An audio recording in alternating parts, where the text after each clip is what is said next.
Sure, you remember from his time at Man City in particular. He's on the way after 8 o'clock. Paul Mannion is, as you know, not playing for Dublin once again this year. He is, however, enjoying playing for Boston Donegal over in the States this summer. We'll chat to him this hour, so Paul Mannion on the way. And then in the final hour of the show, it is a gathering of sorts, a panel, a fireside chat. Myself and Team OTB stalwarts, Mick McCarthy, Arthur O'D, righting the wrongs of the world is the general plan. 53106 text number. I'll off the ball on Twitter. Mick McCarthy here. Already, yeah. I'm in for a bit of practice for later on. Just not enough Mick McCarthy on the show this evening. Here's one of the wrongs I'll be writing now. Okay. Why do Donegal always get the best players in the American tournaments? I don't know. Do they? Well, it always seems like people are always. I think Dermot Connolly Connolly was playing for Donegal as well. Is it a Boston thing? Is it like big Irish community there? They have their own All Ireland thing going on. So I think it might be just like the benefactors might have the most. They might be good Donegal businessmen who've moved over to Boston and New York and different places. I will ask what the locals who are there year in, year out make of the big timers coming over from Ireland. Is it like welcome with open arms, or is it like one, you're either taking my place, or two, you're playing against us? As always with every team, it depends on whether you're any good or not. Okay. So if you're Kevin De Bruyne, you want Man City to sign the best players because your team's going to get better.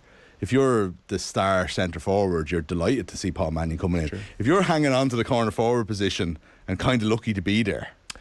13 aside in the championship over there, by the way. Yeah. Do you know that? The situation you're painting there, Joe, is exactly like when the Springfield Isotopes had a load of ringers brought in for their softball tournament. And the likes of Darryl Strawberry and Jose Canseco and Ken Griffey Jr. came in and supplanted the likes of poor El Homer when they were trying to beat their local rivals. Yeah. By the way, this won't be in your Newsround. Hello, Richie. Oh, how are you? I've just seen the news. Nick Faldo is retiring from like one of the big seats in American media. I mean, he's joining the LIV tour. Not as big as the big ones, but he's the lead analyst CBS. You know, this was like the Ken Venturi role, and then Johnny Miller, and then Faldo's done it for the last, I guess, probably decade. And he's been brilliant at it. He gets a lot of stick over there. I think he's great. Does he get a lot of stick? Yeah, he gets loads. I love him. I love his tone. I think he's great. The no laying up lads all hate him. It's not cool to like Faldo. I think he's been great. Well, be careful what you wish for, because I've just seen Nick Faldo's announced his retirement as the lead anchor on CBS, and so this, like I said, is a big position. There was a time until quite recently where Phil Mickelson was being talked about as he could be next man in for 20 million a year. Oh yeah, Tony Romo style. Yeah. They've replaced Nick Faldo with Trevor Immelman. Is Trevor Immelman? Okay, a bit of a step down in terms of golf skill. It's a disaster on every front. Has he got any charisma at all? Trevor Immelman, have you ever I don't ever remember a Trevor Immelman interview, including when he won the Masters. I have no memory of it. There's your answer. No, he doesn't. No, he's bad. Faldo was great at that job. Yeah, he was good. Him and Jim Nantz, what a partnership. Yeah, this is very disappointing. Poor old Jim Nantz is like, well, in fairness, he got... Poor old Jim Nantz. No? What happened to Jim Nantz? He's losing Nick Faldo, his mate. Oh, yeah, but he's got Tony Romo. He's got Romo, yeah. And he's getting a giant pay rise. Okay. He literally said Tony Romo's getting 20 million. I want more than the measly 7 I'm getting. Yeah. I think it's honestly is like we're like bargaining together, friends style. Yeah. Well, you see that the Joe Buck and Troy Aikman went as a package from Fox to ESPN for Monday Night Football, right, for next year. So the announcer talk is and announcer business is big deal in NFL in America at the moment. Right. Yeah. There was always an unforgettable Q&A with Jim Nantz in Golf Digest where he was talking about being on the road and everything, and so he's like, and you sense this is the most passionate he gets in the entire 2-page spread. I like my toast really burnt. I remember this, yeah. So he routinely at whatever, I'm sure quite respectable 5-star diner, but let's picture a diner for a second. He would show up and order his eggs and bacon on toast and say, I want the toast burnt, and they'd bring it out and it wouldn't be burnt enough, and so they'd have to send it back, and often he'd have to send it back a second time. No, I want it burnt. And so his wife said, it's bad for you, that burnt toast. Totally. You're on the road 200 days a year. Think how many minutes you're wasting sending some per person back in to burn your toast. So he carries around a laminated photo of a picture of a burnt toast in his wallet. So he takes out the burnt toast and he says, I want my toast burnt. Instead it's laminated for me. Well, I mean, if it wasn't laminated, come on. Do you know what? Maybe his next 10 years spending his summers with Trevor Immelman is the penance he needs for that kind of behaviour. It's the most Partridge anecdote I think I've ever heard, told in the first person. Yeah, well, his purgatory is going to be Trevor Immelman. So it's my purgatory. I have to watch this sound down. Well, do you not watch it on Sky anyway? Sky only send their commentators to the bigger events. Yeah, they take the American feed. There's going to be a lot of Trevor in my life. Yeah. So I'll probably still just get Ewan Murray all the time because I'm only watching the bigger events. Not going to change your life at all. Ruin mine.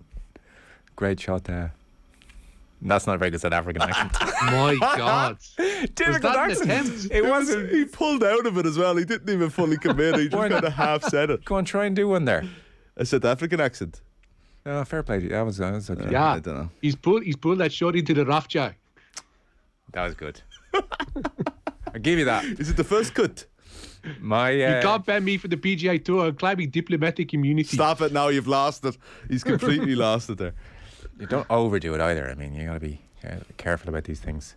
That was good. Yours was quite good. Mine was... You just didn't commit to it. It could have been fine. It's hard. You pulled out, Joe. You pulled out of the tackle. I know. First one over the wall, it's hard. You get bloodied, you know. It's hard to do that. You need to really warm up. Yours was good. Yeah. What are we talking about tonight, Joe? Sorry, I don't know. So, Paul Mannion on the way. Where do we get onto that? Nick Faldo. Ah, yeah. Okay. Bad news. Yeah. Anyway, we'll press on. We'll take it in our stride. 53106, whatever's on your mind, fire it in. You'll get us at Off the Ball as well. So Paul Mannion this hour. We'll have Nedum Anua in the next hour. By the way, he still plays Astro with Stephen Ireland, Nedum Anua, and says Stephen Ireland is still creme de la creme. Amazing. Still just doing things to take your breath away. And he said that even though Stephen Ireland didn't light it up across, say, a decade in the Premier League, the way most people feel he should have, Anua was saying any of his contemporaries, anyone who played with him in particular, they all know how good he was, and they'll often remark on it, even though he doesn't get the plaudits he might deserve. So Anua was that generation, the Willow Flood, Stephen Ireland kind of generation when City was starting to go really big time. So some interesting... Say that's a good Astro game. I'd say it's of a standard. You know? Yeah. So, to be honest, I heard David Molloy chatting to Jaron Ashley a couple of weeks back, and he was saying he still plays Astro. I think if you're a Premier League footballer, you have to play Astro on a level, don't you? You can't be playing with us. No, you couldn't. Because I remember even you telling me about the game. You know, when there used to be that media game. I don't know, it's probably still on. I think it is, yeah. But there was like one, I don't know if you even say his name, but one player who was like had played at a decent level, very, very good level. Alan Cawley, yeah, I didn't know, yeah, and he was just so much head and shoulders above everybody else that it was embarrassing. It was pointless in playing the game, like. That chap was a genius on the ball. Yeah, honestly, you want to see him gliding with the ball, doing mad stuff. But this is after his best, and like, you know, but playing with a load of like media lads, just like on a string. Kilban played one day, yeah, and I think he sensed early on this was a waste of time, so he just passed the ball anytime he got it. Okay. He's just like... It was completely pointless. Yeah. And I also think his back is really, shot, so he couldn't run. Whereas Cawley liked beating four of us and ramming it into the top corner.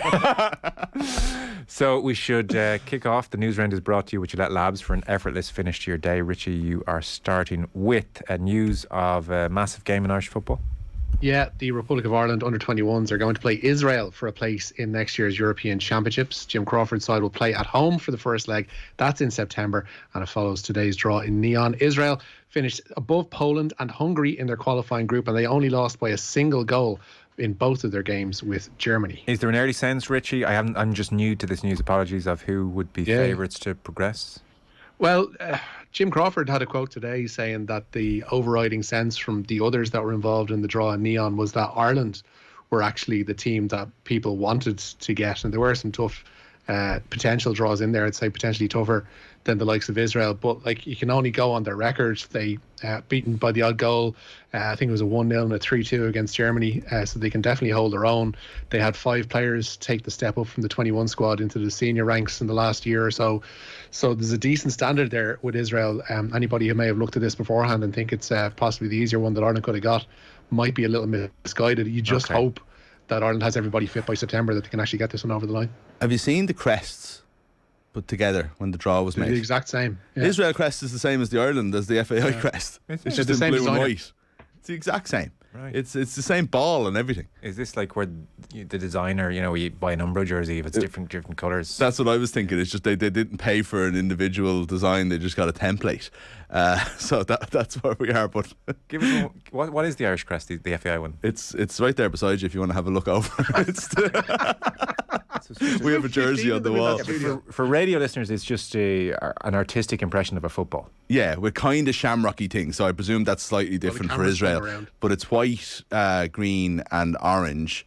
With an orange kind of trim around the side, and Israel's is basically all that except with blue and white. And where it says Ireland, it says Israel. Oh, yeah, interesting. Yeah, delighted to renew that. Tonight, it's on the screen there if you're watching on YouTube. Delighted to don't mention the 2-2. Renew this rivalry. It's about time. The 2-2. It's been a long time to get revenge off these. The 2-2 and the 0-all was, or the 1-all. No, wait, were they both 2-all? I think they were both 2-all. I only remember the home one. Well, the home one when we were 2-0 up and Robbie Keane got injured and the goalkeeper was acting the maggot is the most memorable one. But they also equalised against us over there in like the 95th minute or something like that. That was the World Cup we totally should have qualified for. Yeah, indeed. So Richie, France. Yeah, the chair of a French Senate inquiry into last month's Champions League final says Liverpool fans were not to blame. Thousands were locked out of the Stade de France and many tear gassed by police ahead of that game with Real Madrid. But Francois-Noël Buffet says Liverpool fans were not the root of those issues. French Interior Minister Gérald Darmanin had blamed Liverpool fans, but following testimonies from fans group on both sides of the match, there have been calls for him to return to the Senate. It's such a classic case of lying initially has made the whole thing worse. There's now an inquiry and it's all going to come out in the wash anyway. It's nice to get that statement, Liverpool fans were not to blame, after a few weeks rather than 10, 15 years this time. But, ultimately we do seem to be following a pattern here. Yeah, I mean, if they'd just done it in the 24 hours, the whole thing would have been not forgotten, but at least. But it was evident at the time, even that we were getting an official line and then a truthful line somewhere else. Like Richie Sadlier was literally on the TV checking Twitter, saying, "Hold on, don't be worrying about what UEFA saying. Here's what's actually happening." So talk about not understanding the world and digging into this hole of lies. Oh, just tell them it's pathetic. The Liverpool fans were late, and that'll put it all to bed. Was the initial thought. So Liam Scales, Richie, is moving. He is indeed, yeah. Aberdeen, have signed Liam Scales on a season-long loan from Celtic. The Republic of Ireland under-21 international was confined to 5 Scottish Premiership appearances last season. His last outing came in the Conference League, and that was in February. Aberdeen manager Jim Goodwin says he's been trying to sign Scales for a number of years. Well, Arsenal today completed the signing of Fábio Vieira from Porto. The attacking midfielder has signed a long-term contract at the Emirates. He's cost them €35 million. He provided 16 assists and scored 7 times in his 39 games in all competitions for Porto last season. And one other transfer line today, Southampton have paid Bochum €10 million for defender Armel Bella Kotchap. The Germany under-21 international has signed a 4-year contract at St Mary's. Okay, so that's the football. No football show this evening or for the next couple of weeks, but we are with you through until 10 o'clock. Meanwhile, news on the FAI Cup. Yeah, the long road to the Aviva started today. In essence, St Pat's will begin their defence of the Extra.ie FAI Cup at home to First Division Waterford. Last season's beaten finalist Bohemians face a tricky test away to Finn Harps. League leaders Shamrock Rovers were drawn away to non-league Bangor Celtic, while Dundalk will be at home to Longford Town. And Derry City will play host to Oliver Bond Celtic. The non-league club's Carl Bateman was asked at this afternoon's draw if the non-league team risk being overawed by their trip to the Brandywell. Absolutely not. Are you joking me? No way. No, I think the players will do really well up there. I'd say there's a lot of lads in their team I think will play at League of Ireland level, if I'm being honest with you. Right. And this is a great opportunity for them to show that they can. Yeah. You know how far the club has came. I think it's the first time we've been in the draw. We're only going 5 years. Is that all? That's all. We were a Saturday side this time 5 years ago. Incredible progress there by Oliver Bond taking it. Women's FAI Cup first round. Peamount will be at home to non-league Finglas United. There are 2 all-national league ties, with Bohemians hosting Galway and DLR Waves up against Treaty United. Elsewhere, Sligo Rovers will play Douglas Hall, Athlone go to Whitehall Rangers, and Cork City will play Bonagee United. Richie, does Bows drawing away to Finn Harps means that they won't get to wear their FAI Cup only jersey, and if they lose, then that jersey will literally be never worn by anyone except you? You could presume correctly there, Michael. Come on, but no, there was, and there have been FAI Cup jerseys before. There was a lovely white one with red and black kind of diagonal sash a couple of years ago that did get outings in the FAI Cup, and we were knocked out pretty early, I think, that season, and may have popped its head up, I think, later on that term. So there's every chance he actually will see it. But if not, sure, it adds to the uniqueness of it. There is a text in all capitals. It starts. Are we off in trouble? It starts off with Molloy. Oh no, we're in trouble, aren't we? I feel like George McFly and Buzz has just walked in here. Just aggressive. Great news, Faldo. Biff, not Buzz. Oh yeah, Buzz was the brother in Home Alone. Yeah. Similar vibes actually. Yeah. Who'd win in a fight between Biff and Buzz? We're not getting into that. Molloy. Buzz is way too middle class. Great news, Faldo. How did he introduce Harrington as from the land of potatoes? Anonymous. He didn't. He probably did. I'm not sure on it, but it wouldn't surprise me. There was a potato thing in there though, in his Ryder Cup speech. It might have been like, because Harrington like a great practicer. There might have been he's hit more balls in practice than there are potatoes in Ireland or something. Yeah, and I think on hilarious. I think on GMAC there was like I feel there's a danger I'm misquoting here, but I think it was along the lines of this 08. I've gone looking for this 08 Ryder Cup speech. I can't just find it. It's not on YouTube for some reason, which is a travesty. But I think it was like, it's McDowell. He doesn't know which country he's from. Kind of, yeah. It was 1-0 USA, if those speeches count for anything. So not a great Ryder Cup captain, I give you that. No. So great golfer though, and a good analyst. He might not have been always the most politically correct. You need that in not political correctness necessarily, but you need like people who are a bit daft on TV sometimes to say things, He was always fun. So you, by quirk, you're going to the Brooks Koepka news. He's the latest big name, 4-time major winner, young player, and he's jumping, Richie. Yeah, he's off to LIV Golf, the former world number one. It seems will make his Saudi-funded debut at next week's event in Portland. The PGA Tour have, of course, promised indefinite suspensions for any of their players leaving for LIV Golf, but Koepka remains among the listed entrants for this week's Travellers Championship. Speaking as recently as last week, though, Koepka intimated he'd yet to be approached by Greg Norman and co. I mean, there's been no other option to this point, so where else are you going to go? LIV. I mean, as of last week, that's it. I wasn't playing last week, so I'm here at the U.S. Open. I'm ready to play the U.S. Open. In some ways, it seems like they're offering something that would appeal to you. You're a guy who, really gets up for the majors, really loves the majors. At the moment, it seems like it would be an opportunity to play less in between the majors and still play the majors. Is that attractive to you, or do you prefer your current setup? I mean, I can come out here and play as little weeks as I want. I choose my own schedule regardless what tour I play. I come out here. I haven't played. I've played, match play, Augusta, PGA, and this one, so I can play as little as I want. He's quite an arrogant type, actually, increasingly. I really liked him when he first came out in the scene, but he's just so difficult all the time and has a chip in his shoulder all the time. So in some respects, good riddance. But I suppose on the other hand, Richie, this is a 4-time major winner, still very young, one of the marquee names, and he's also jumping ship. So the LIV Golf, from being dead in the water not so recent, quite recently to now, has huge momentum. No Morikawa though. Yeah, he was on Twitter this afternoon. There was essentially speculation that last year's Open champion could be the next to sign up, but in the wake of the news that Koepka is on his way to the LIV Golf Tour, Morikawa flatly denied that he will be the next in line. Yeah, and just some breaking news, Abraham Answer has also jumped ship now. Oh no. God damn it, Joe. No. I need to rethink the show here. Going to struggle with the Mexican Open now. Cancel Paul Mannion. We're going big on Answer. So who is here? Let's speculate. Who else is going to go? Who's going to be the jaw dropper, right? So Answer isn't big enough to be a jaw dropper. Koepka was. That's a big deal. Yeah, but we knew it was coming. Oh yeah. Right. So that clip there was even from the US Open. We knew for a few weeks that was the ground was laid for that. Who would be the one that would just change everything? This is not going to be Rory. We know he's not going to do it. No, not Rory. Rory's not going, Justin Thomas not going, Morikawa's not going, John Rahm 100% isn't going. I suppose that the next batch of young superstar types, there are some real whispered mumblings that maybe Victor Hovland is being pursued heavily. And if you think he's very marketable, in 4 or 5 years' time, everyone will really be into Victor Hovland. He's going to be a big Ryder Cup for the Ryder Cup, yeah. Yeah. One of the interesting aspects, I suppose, is that the next 4 Ryder Cup captains have all pretty much gone. Westwood, looking at it here Poulter, in terms of McDowell, Garcia, they're all gone. Yeah. In terms of marquee names, I have the top 20 open in front of me here.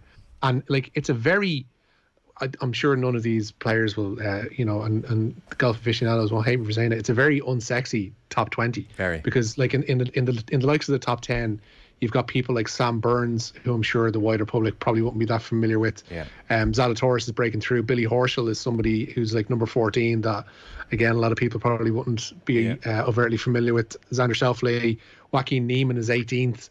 And then you've got Koepka and Anser 19 and 20 respectively. So they're like, it's not as if it's Plodaha with people like Rory McIlroy. Scheffler's number one. And Scheffler would change things though. Like, I don't think it's going to happen, but I don't think they actually want him that much. He's such a charisma-free zone. Yeah. They're going after the characters, LIV Golf. That is what they've done here. Yeah, it's true. Ricky Fowler, I think, will go. Fowler will go, yeah. Because his game isn't able. He'll have to wear orange on Saturday now. Yeah. His game can't cut it at the moment, and he's a chance for a massive payday. Yeah. So he could go. Nick Faldo said you were dead right. He said that Padraig Harrington was hitting more balls than potatoes have been picked in Ireland. You've had 2 years to prep this speech. You're talking to Nick Faldo now, not me. And the other thing as well, Padraig Harrington at that stage, he just won his 3rd major in 13 months. Yeah. He's a big name. And you're like, potatoes. Potatoes. Like, how do you in 2008 go to a potato joke when talking about an Irish person?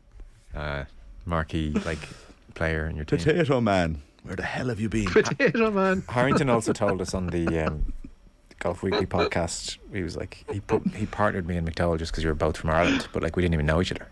Wow. Yeah. God. Basically. Good old Faldo.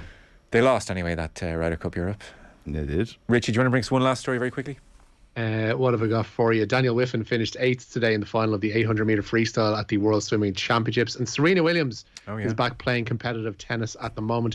She has partnered with Ons Jabeur in the doubles at Eastbourne. They're up against Marie Buskova and Sarah Sorribes Tormo. And just true to form, I guess, Jabeur and Williams have lost the first set of that match 6-2. But it's the first time in a year that the 23-time Grand Slam winner has been back out on a tennis court. 40 years old now. She's playing singles as well, is she? Not at Eastbourne, no, but she is a wildcard for Wimbledon next year. Or next week, sorry. So this is essentially just to get her loose and limbered up, even if it's just for one match. But I'd imagine she'll be off to Orangi or she'll stick around Eastbourne and try and warm up for Monday. She's not seeded. The seedings released today. Iga Swiatek number 1, Annette Kontaveit number 2, and Serena's lurking as an unseeded player who's going to give somebody an absolute nightmare on Monday or Tuesday of next week. And one last quick story just caught my eye here. So Mauricio Pochettino no more at PSG. Yep. They have ruled out, I suppose, who many people thought was the leading candidate to replace him. Yeah, Nasser Al-Khelaifi, the club president, confirming that Zinedine Zidane will not be the club's next head coach. Pochettino sacked last week, and Al-Khelaifi told Le Parisien today that they'd never held discussions with Zidane and are taking a less flashy approach. No more bling bling was an actual quote from Al-Khelaifi. It's widely reported that agreed a €10 million compensation package to extricate Christophe Galtier from the remaining 2 years of his contract at Nice. Okay, very good. Richie, thank you. Nice and lads. Mate McCarthy, thanks for the time being. Cheers.